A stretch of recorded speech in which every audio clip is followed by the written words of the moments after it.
Welcome everyone to the Arab International Academy. I'm Hanin Al-Asadi and this lecture is about Shakespeare. So this lecture is about William Shakespeare, who was a multifaceted English figure, an estimated playwright, poet, and actor.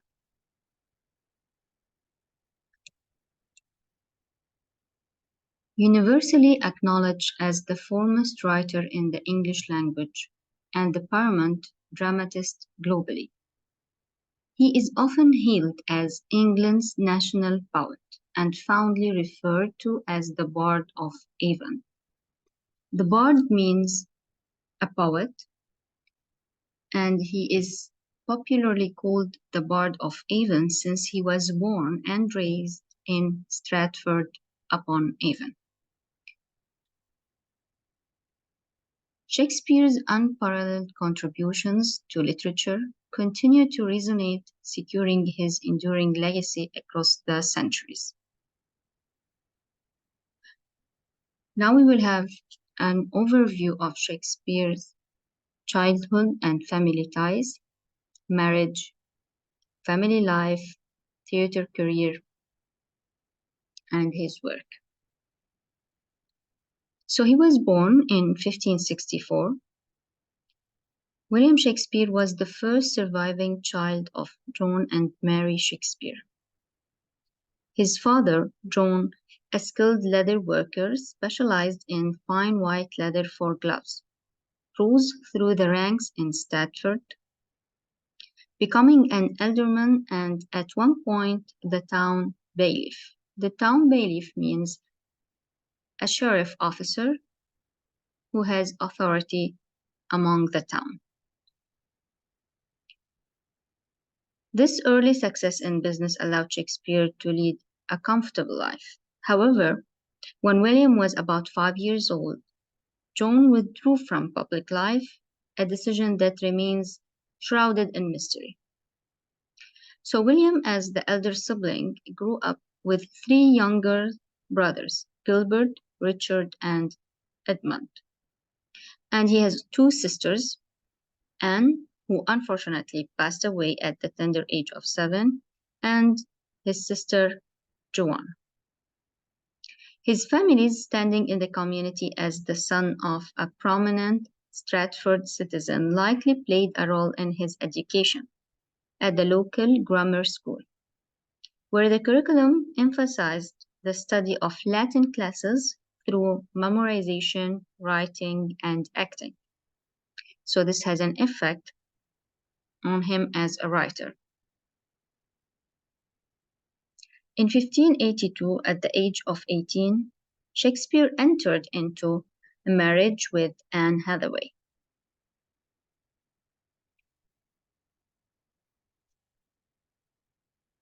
Who was 6 years his senior. So she was older than him by 6 years and already expecting their first child, Susanna. This union would bring twins, Judith and Hamnet, into the world. The family dynamics unfolded with Anne and the children residing in Stratford, while Shakespeare navigates the bustling London theatre scene to pursue his artistic endeavors. So the years following the birth of the twins are somewhat obscure regarding Shakespeare's activities. His frequent absence from Stratford while he worked in London have sparked speculations about the strain on his marriage. Yet, these separations were commonplace for those engaged in a career in theatre during that era. So Shakespeare's entrance into London theatrical scene is marked by uncertainties, but by 1592 he had emerged as an established actor and playwright. Now, the early mention of him as a Shakespeare in a contemporary's writing hints at his rising prominence. His plays like Henry VI, Part 3, were already captivating audience by that time. Now, for over 2 decades, Shakespeare played multiple roles in London theatre, actor, playwright, and eventually a business partner in the Lord Chamberlain's Men, later known as the King's Men. This acting company thrived, and Shakespeare's name, initially absent from the first editions of his plays, became a prominent feature on later title pages, underscoring his growth influence. In the realm of London theatre, Shakespeare's genius flourished. His works, from tragedies to comedies, became the heartbeat of the stage, and his involvement in the Lord Chamberlain's Men solidified his place as a central figure in the vibrant theatrical landscape of the time. Regarding the financial status of Shakespeare, he was successful. Shakespeare invested in the real estate in Stratford, acquiring New Place, the town's second largest house, in 1597. His involvement in Lord Chamberlain's Men and his prolific writing contributed to his prosperity. In 1613, he collaborated on The Two Noble Kingsmen with John Fletcher. So Shakespeare, his final years and death, he passed away on April 23, 1616, leaving behind a lasting legacy. The cause of his death remains unknown, though his health may have declined over time. Memorialized in the Holy Trinity Church in Stratford, his legacy lives on through the authentic likeness of a memorial bust and an engraving in the 1623 first folio edition of his plays. William Shakespeare's life is a tapestry woven with the threads of Stratford-upon-Avon, London's theatres, and timeless literary contributions. Now, though much is lost to time, his enduring influence on literature and drama ensures that the bard's words continue to captivate and resonate with audiences worldwide.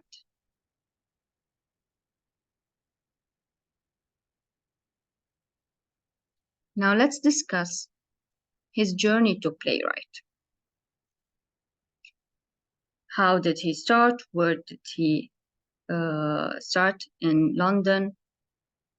So the beginning of William Shakespeare's journey into playwright is a bit of a puzzle, because there is nothing clear or assured 100% when he did start or how he did start. So these are all guesses ranging from teaching to worldwide adventures in his early 20s. However, by 1592, he was a successful playwright in London, wearing many hats, meaning he did a lot of things, such as acting, producing, and being a big player in the Lord Chamberlain's Men. So this was by 1592. Now, Shakespeare left a lasting mark on London's theatre scene, especially with the construction of the famous Globe Theatre in 1599. His name started popping up in legal and publication records around 1592, showing that he was becoming a big deal at that time. Around 1611 or 1612, Shakespeare retired and went back to his hometown, Stratford. He passed away in 1616 at age of 56 and was buried in the local church. So even though he was gone, his friends and colleagues in London made sure his legacy lived on by publishing the first folio in 1623, and it was a collection of his works. Now, let's step back to when Shakespeare was just a kid. In 1576, the theatre, one of the most playhouses in England since Roman times, was built just outside London. Shakespeare's acting crew, the Lord Chamberlain's men, got in on the action and helped build the Globe Theatre in 1599, where lots of Shakespeare's famous plays debuted. So that was an important theatre in Shakespeare's life. Play-going in Shakespeare's time didn't cost much. You'd pay a penny to stand in the open yard or 2 pennies for a balcony seat. Indoor theaters like the Blackfriars were fancier but pricier. If you wanted a top-notch seat on the side of the stage, it set back to 2 shillings. So this is to give a glimpse about attending theater at that time. Shakespeare's plays were a feast for the senses. Actors did it all: fencing, singing, and dancing. Also, costumes were flashy, even if they weren't historically accurate, but they were flashy and bright and attractive. The stages were simple, but the trapdoors and galleries added some flair. So after Shakespeare in 1642, English playhouses closed due to the English Civil War. When the monarchy came back in 1660, so did theaters and Shakespeare's plays, now featuring both male and female actors. Because before that, at Shakespeare's time, only male actors were allowed. So the male actor would do the role of the male and the female in the play. And even though Shakespeare was long gone, his plays kept the show going strong.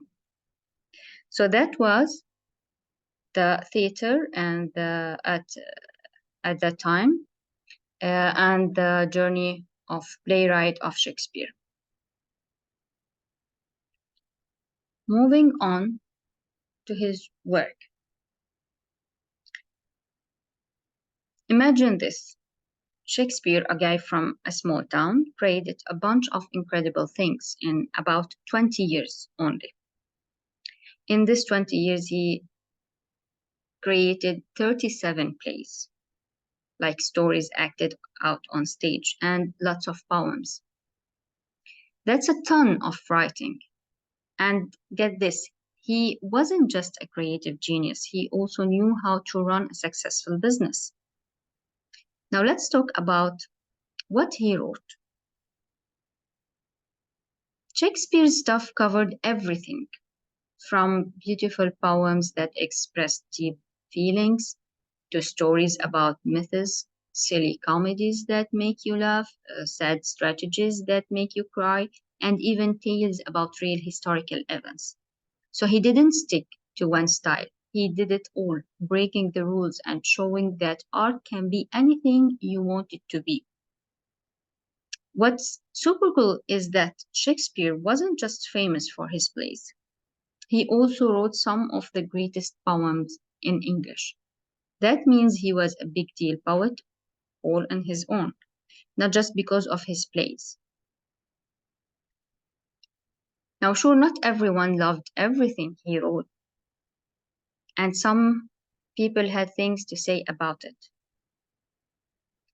But here's the thing, even when some of his works got criticized, the really good ones by Shakespeare were so amazing that they went beyond what people thought was possible in art. And here's the big mystery.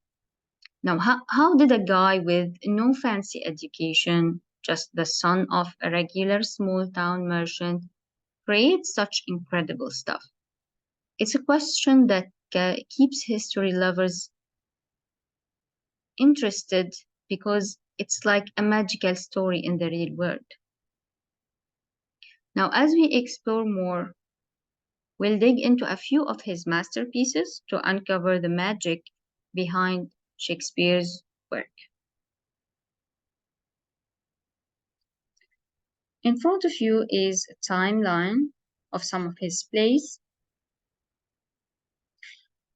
But we will also discuss more than the plays presented in the diagram in front of you. So in the late 16th and early 17th centuries, William Shakespeare, the creative wizard from a small town, worked tirelessly, crafting an astonishing array of plays and poems. His journey started with the Taming of the Shrew, and it was in the 1580s, considered one of his earliest works. As time unfolded, he delved into historical dramas like Henry VI Part 2 and Henry VI Part 3, both written around 1591.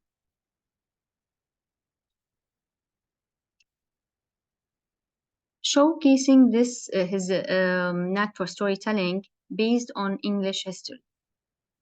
Now, in the 1590s, Shakespeare's pen danced across various genres. He conjured up the enchanting Midsummer Night's Dream around 1595 or 96, blending romance and comedy together. The tragedy of Romeo and Juliet unfolded in the same period, marked by astrological illusions and a reference to an earthquake. Also, the historical play Richard II also made its mark in 1595 and 1596. So as the new century dawned, Shakespeare's brilliance continued to shine. In 1600, he brought the melancholic Hamlet to life, exploring deep emotions and registering it for publication in 1602. The comedic flair of the Twelfth Night followed in 1601, alluding to a map published in 1599. Also, the tragedy Othello gripped audiences in 1604, recorded to have been performed in court in November of that year. Moving to the early 1600s, Shakespeare's quill painted a canvas of diverse tales. The political drama, Coriolanus, and the enchanting romance, Proclus, unfolded around 1608, showcasing his ability to navigate various themes.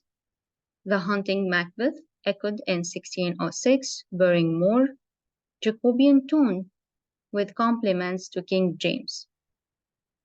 Antony and Cleopatra danced onto the stage in 1606-07, highlighting Shakespeare's versatility and diversity. Now the timeline continued with the mystical The Tempest in 1611, performed at court in November. However, the tale took a tragic turn when the Globe Theatre burned down during a performance of the Henry IX in June 1613. Now, despite the setback, Shakespeare persisted, and the two noble kinsmen emerged in 1613 and 1614, referencing the Globe fire in its prologue. As the final act of his illustrious career, Shakespeare enchanted audiences with The Winter's Tale in 1611 and bid farewell to the stage with The Tempest. The legacy of this literary maestro, who penned tales of love, tragedy, and magic, continues to captivate audiences across time. So that was an overview of plays timeline. Only the plays, we didn't mention the poems in it. So all of these plays were created in 20 years interval of time, beginning from the 1580s to the 1613 and 1614.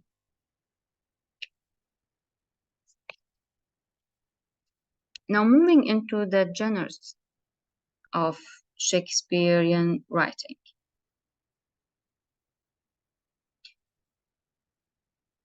Shakespeare's literary legacy carefully complied in the first folio of 1623, introduced a structural framework that categorized his plays into three distinct genres: comedies, tragedies, and histories.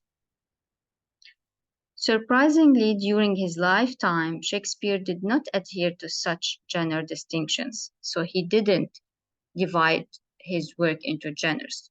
That was done later on by critics. Evident in titles like The Tragedy of Richard III and The History of King Lear. These genre classifications, though not originally conceived by Shakespeare himself, provide a valuable analytical lens for navigating the vast expanse of his creative career. In our exploration of these genres, we embark on a journey to unravel the thematic and stylistic style that distinguish each category. So our initial focus will center on the foundational dichotomy between comedy and tragedy, setting the stage for insightful discussions and interpretive analysis of Shakespeare's unparalleled body of work. Now, starting with comedy versus tragedy. We will do a small comparison.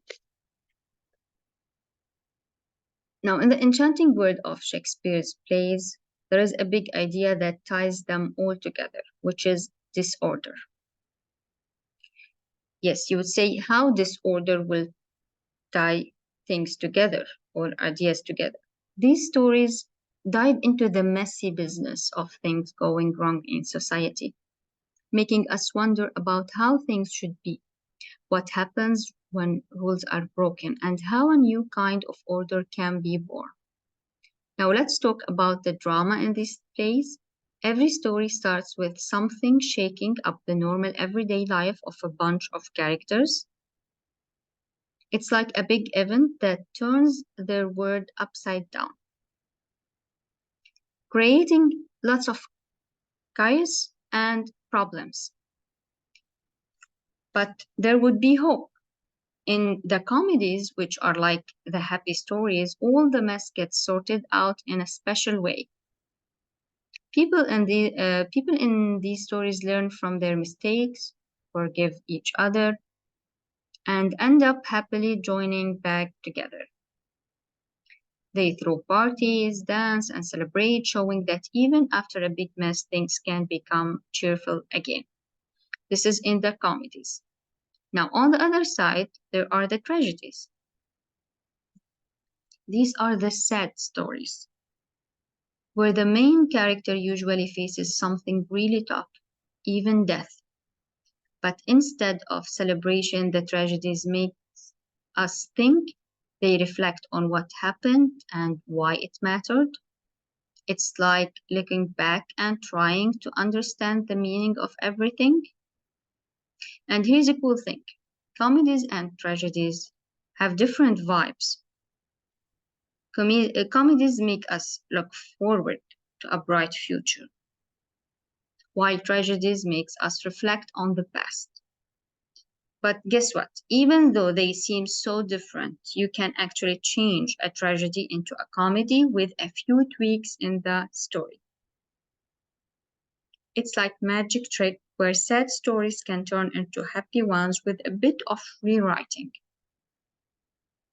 So as we journey through Shakespeare's magical tales, we'll be unraveling the secrets of disorder, exploring how chaos turns into order, and finding joy or reflection along the way. So get ready for the roller coaster of emotions in the world of Shakespeare.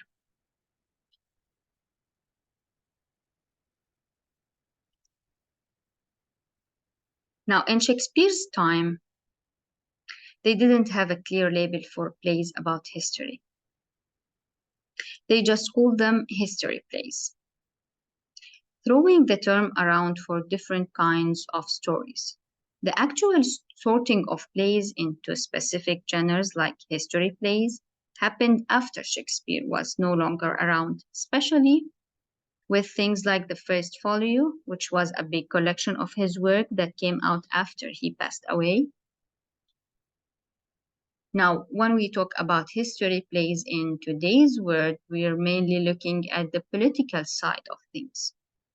These plays dig into the historical and political parts of a story, kind of putting other aspects on the back burner. Now, take Henry the Fourth plays, for example. They are like a poster child for this genre. They dive deep into political stuff, questions about power, who's in charge, rebellion, and what people owe each other. Here's the interesting twist in history plays. It's not like Macbeth or King Lear, where political issues mess up people's lives on a personal level. No, in plays like Richard II, the focus is more on the big consequences of political actions rather than a personal tragedies. It's like watching the ripple effect of political decisions spreading out. So, when we explore Shakespeare's history plays, we're not just taking a trip back in time, we're stepping into a world where politics and history take center stage, giving us a ringside view of power, struggles, rebellion, and the weighing obligations that shape the course of events. So we will have one of his historical plays to analyze later in the lecture. But in the beginning, we will start with a whimsical comedy. We will discuss the plot, the character, the theme. So, A Midsummer Night's Dream, it's a whirlwind of romance and magic. It was written by William Shakespeare around 1595 and 1596. A Midsummer Night's Dream invites audiences into a whimsical world of enchantment and romance. The play unfolds in a mystical forest realm where the lives of four young lovers become entangled in a web of magical mischief. Now, at the heart of the narrative are the romantic misadventures of Hermia, Lysander, Helena, and Demetrius, creating a lively and comedic exploration of love's complexities. So these are the four main characters. We also have the mischievous fairy, Puck, and under the command of King Oberon. Introduces a magical love potion into the mix, sparkling, hilarious, and chaotic consequences as the characters find themselves entwined in a love triangle that defies the ordinary. Now, the play's charm extended beyond the realm of the love-lorn, as a group of amateur actors known as the Mechanicals contributes to the whimsy. Their earnest but comically flawed attempts to stage a play within the play had an extra layer of humor and entertainment. The theme of love, both its joy and its absurdities, takes center stage, interwoven with elements of magic and the capricious nature of human hearts. The forest setting becomes a magical playground where reality and fantasy blur, creating a dreamlike atmosphere that captures the imagination. So even the setting itself, not only the character, gave a magical and whimsical effect. Now, character analysis reveals the diverse personalities that contribute to the play's richness. Hermia, for example, she was determined and headstrong, contrast with Helena's unrequited love, while Lysander and Demetrius navigate the unpredictable currents of enchantment. Now, Puck, the mischievous trickster, and King Oberon, the orchestrator of magical interventions, add layers of complexity to the narrative. Now, the impact of Midsummer Night's Dream resonates through ages, its enduring popularity attesting to its universal themes and timeless appeal. Shakespeare's exploration of love's follies, the whimsy of magic, and the folly of human nature continues to captivate audiences, making the magical comedy a cherished and often performed classic in the world of literature and theater.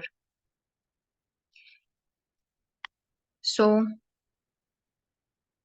the impact of such a play to stay more than 500 years and still being featured in films, theaters, shows that it has a universal theme and a timeless concept. We will move on to discuss and analyze a tragic play by Shakespeare. Macbeth, Tragic Ambition. So penned by William Shakespeare in 1606, Macbeth stands as a haunting exploration of the profound and dark repercussion of unbridled ambition. Set against the atmospheric backdrop of Scotland, the play unfolds the gripping tale of Macbeth. He was once a heroic warrior whose unchecked desire for power transforms him into a tyrant with a tragic destiny. So at the heart of the narrative is the relentless pursuit of power by Macbeth, spurred on by the influences of supernatural forces and his ambitious wife, Lady Macbeth. The narrative takes a chilling turn as Macbeth succumbs to the temptation of committing a heinous act that marks the beginning of his descent into madness. Now, the themes of guilt, fate, and the corrupting influence of power pervade the play, offering a profound exploration of the human psyche. The haunting portrayal of Macbeth's internal struggles and the tragic outcomes of his uncertain ambition serve as a cautionary reflection on the consequences of moral compromise. Now, for the character analysis, it reveals the complex and tormented nature of Macbeth. So he was initially portrayed as a valiant and honorable warrior, but ultimately consumed by the destructive allure of power. And also Lady Macbeth, with her unyielding ambition and subsequent descent into guilt-ridden madness adds another layer of psychological depth to the narrative. The play's impact lies in its ability to resonate across time. Its themes of ambition, guilt, and the consequences of unchecked power remaining relevant and thought-provoking till nowadays.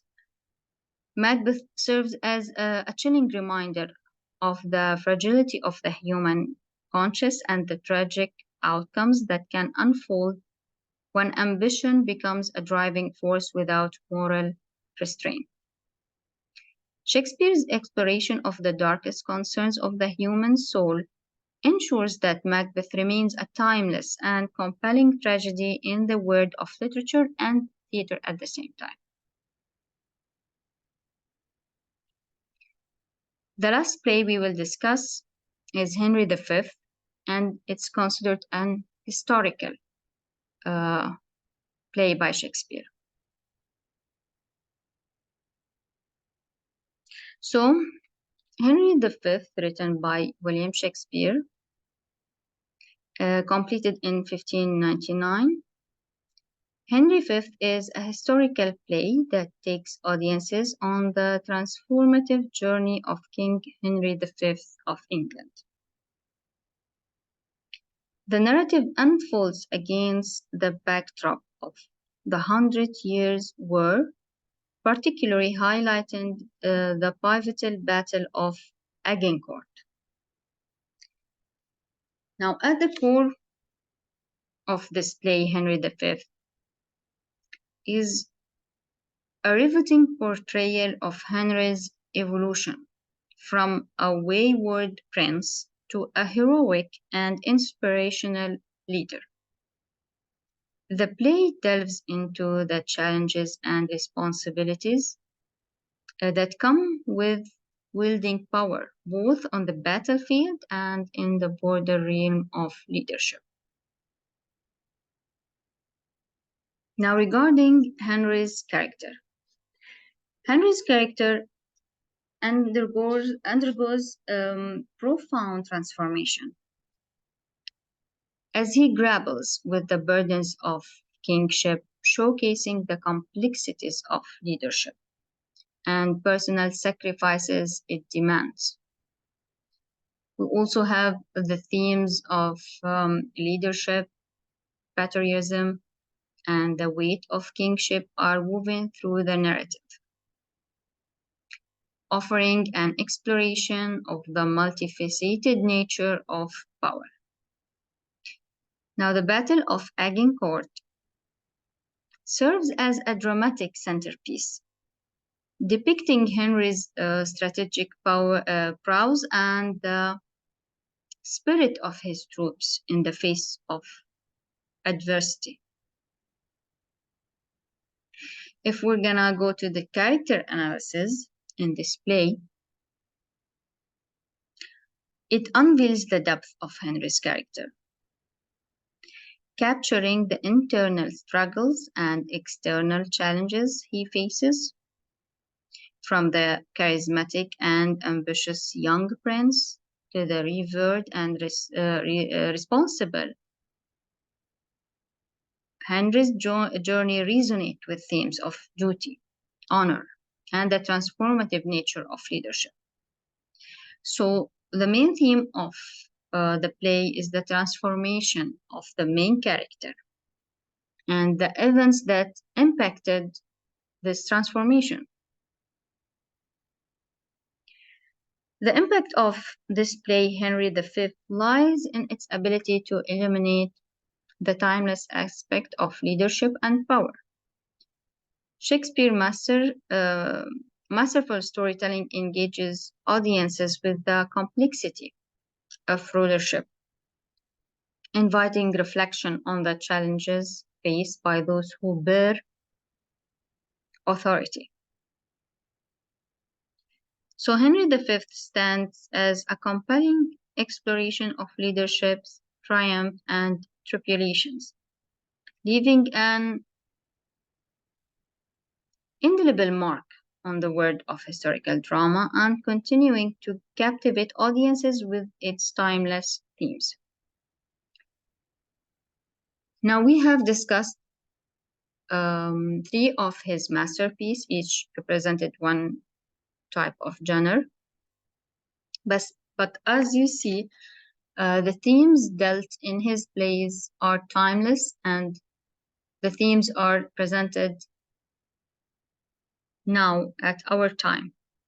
That's why they defied time and they survived to have an impact in English literature and even universal literature, because Shakespeare's work was translated into different languages and also portrayed into movies, into modern theater, all around the world.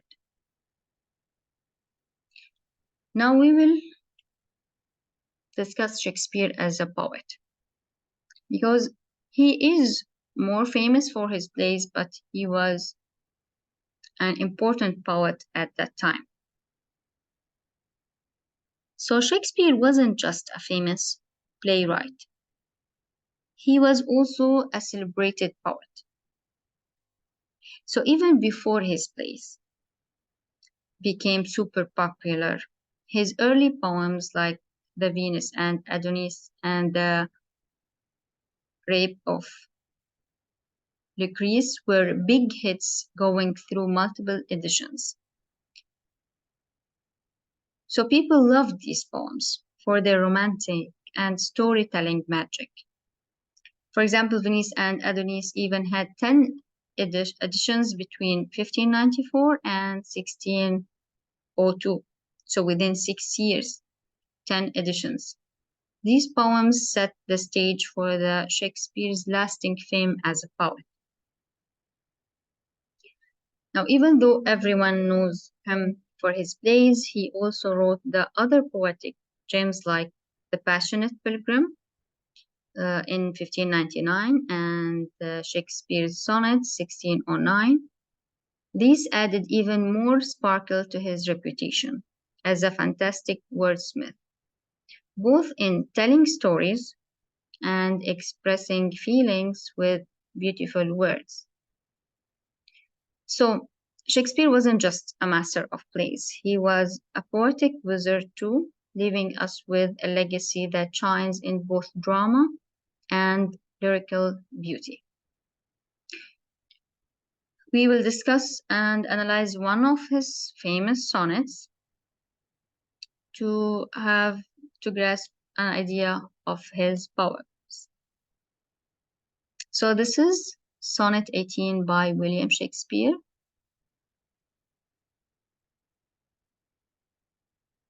I will read a few lines of it.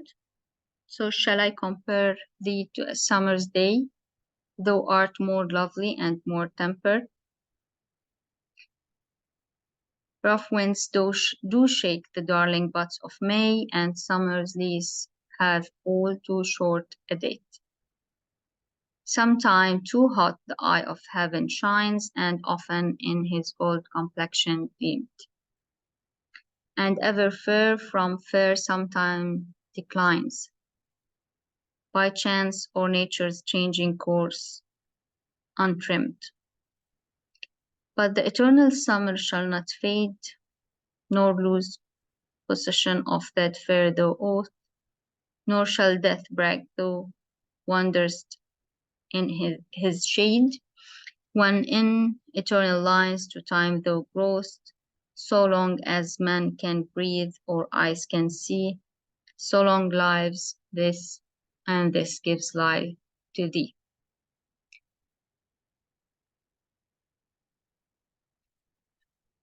So this Sonnet 18 by William Shakespeare is a love poem that expresses the poet's admiration of the beauty and timelessness of the person he loves.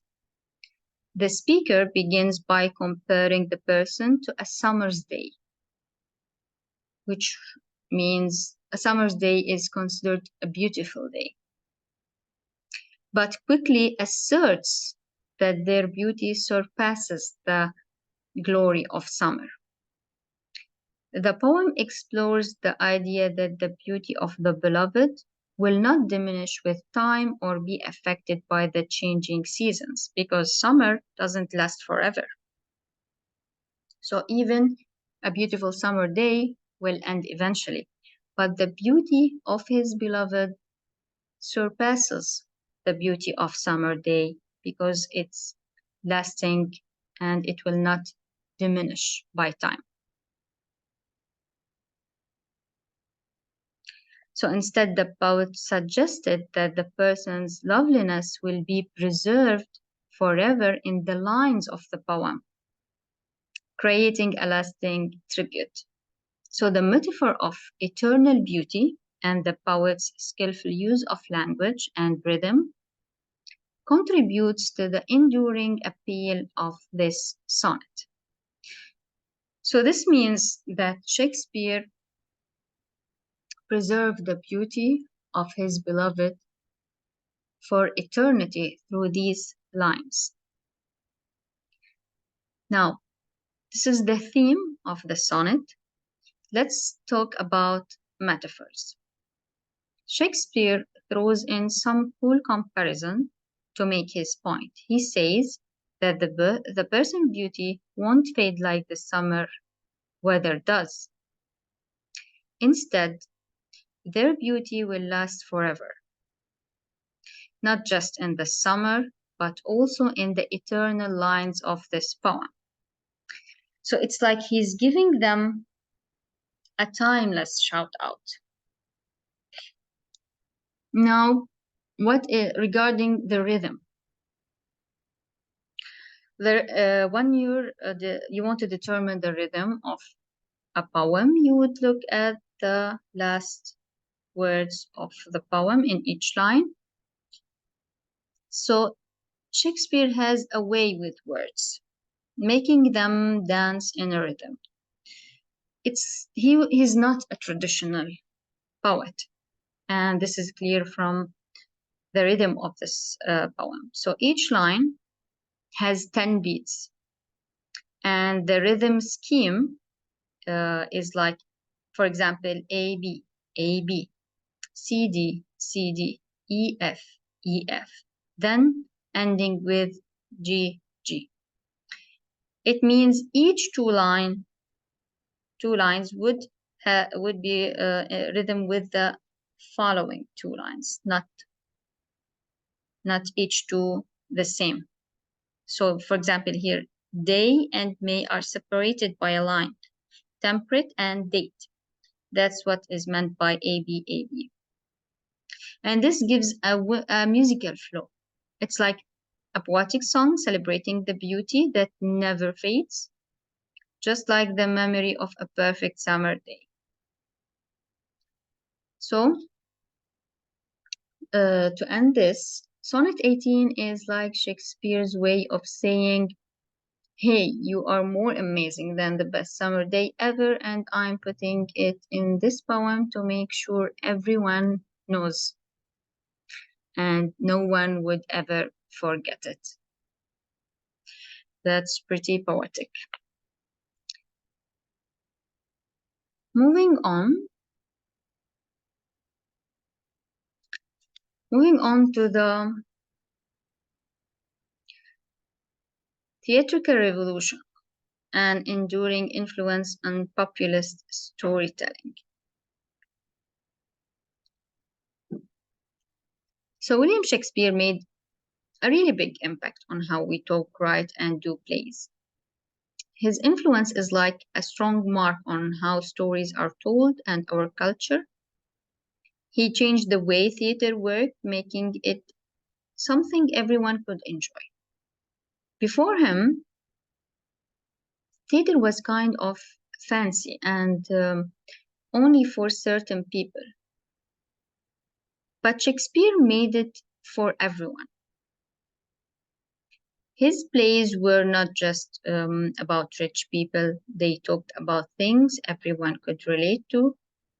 So when his big book, the first folio, came out, which was a collection of his books, and it was set up by his friends after he passed away, it made him even more important in history. Nowadays, he's seen as the most respected playwright in the whole world. Even today, when we watch plays, we can see Shakespeare's ideas on how people talk on stage, what we expect from stories, and how theater is for everyone. And even when you want to say this, that someone is very romantic, or like he speaks like a poet, you would say, he thinks himself Shakespeare, for example. So his name has a way in literature and has a huge influence on people till this generation, and expected this influence to last for a long time.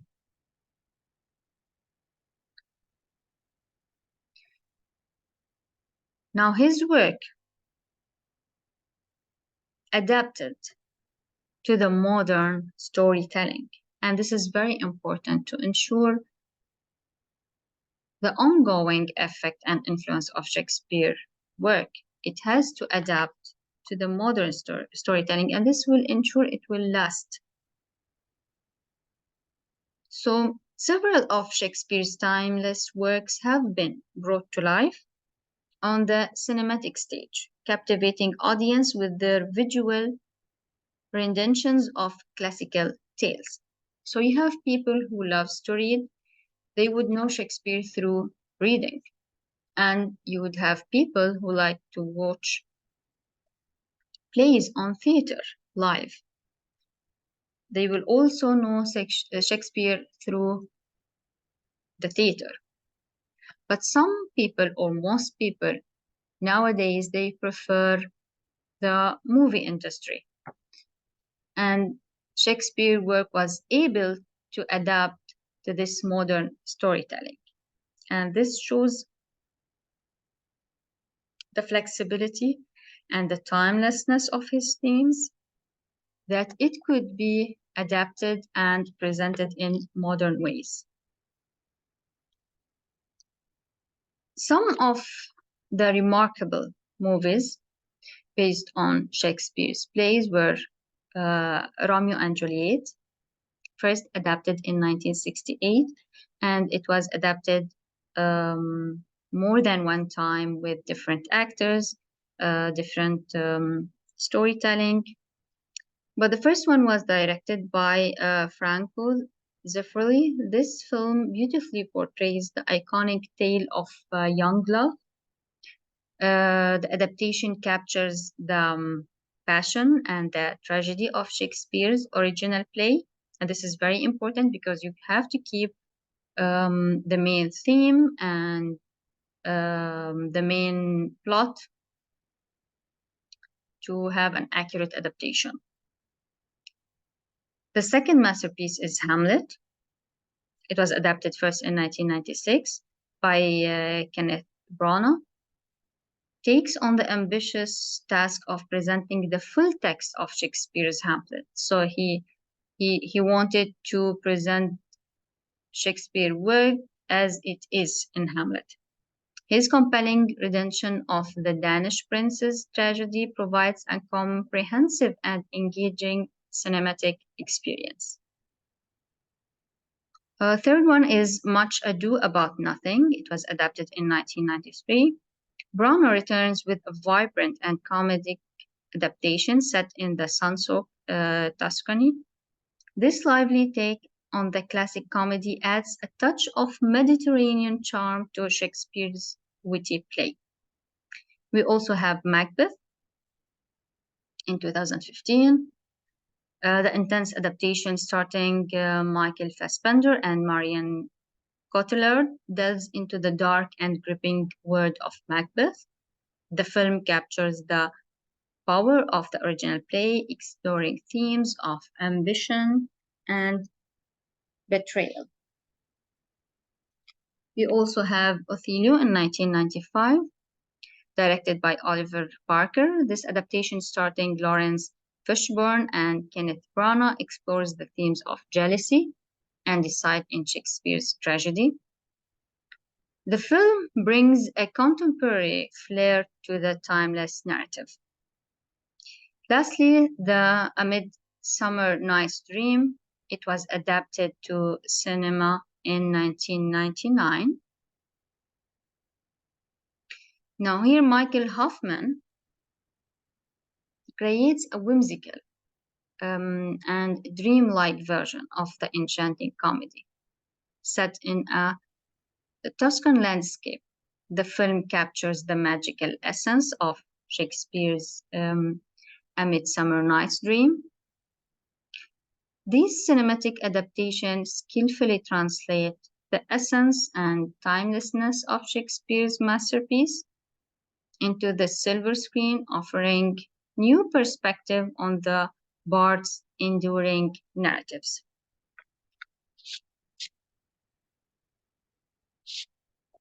So we almost reached the end of the lecture. Now, this is an overview of Shakespeare's life, family ties, his work, plays, genres, poems. We have discussed them all. And we will say that William Shakespeare's literary legacy has left an indelible mark on English literature, transcending time and culture boundaries. His universal exploration of human emotions and societal complexities resonates across generations. The brilliance of Shakespeare's language sets a standard for literary expression, influencing writers and readers alike. So, beyond literature, his plays continues to grace stages worldwide, and his phrases have become embedded in every language. Shakespeare's enduring effect lies in his ability to capture the essence of human experiences, making him a timeless guide, and this is very important, through the intricate narratives of literature. So every university would have in its curriculum plays of Shakespeare. This is very important in English literature studies. And I would recommend to read his masterpiece, at least one or two of it, so you would enjoy his work and understand his work fully. Thank you for your attention. And this is the end of the lecture.